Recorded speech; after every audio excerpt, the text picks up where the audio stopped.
The coordinated trip by Chancellor Angela Merkel and President Francois Hollande came as the United States Secretary of State John Kerry also flew to Kiev, although he had no plans to go to Moscow. Washington has begun openly talking of arming Ukraine for the first time. His likely cabinet colleague, Defense Secretary nominee Ashton Carter, on Wednesday said that he favored arming Ukraine's forces. Talks with Poroshenko together with Angela Merkel. We have decided to take a new initiative, Mr. Hollande told the news conference. We will make a new proposal to solve the conflict which will be based on Ukraine's territorial integrity. For several days Angela Merkel and I have worked on a text that can be acceptable to all, Mr. Hollande added. He warned about risks of escalation in Ukraine. Now we are in a war, and in the war that could be a total war.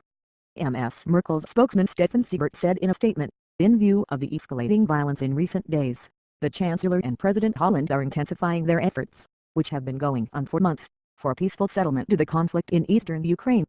Mr. Hollande and Ms. Merkel said they would meet President Petro Poroshenko in Kiev on Thursday, before flying to Moscow to hold talks with Russia President Putin on Friday.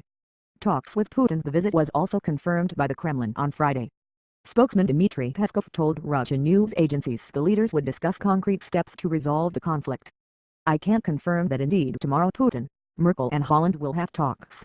The leaders of the three states will discuss what specifically the countries can do to contribute to speedy end of the civil war in the southeast of Ukraine, which has escalated in recent days and resulted in many casualties, Mr. Peskov said.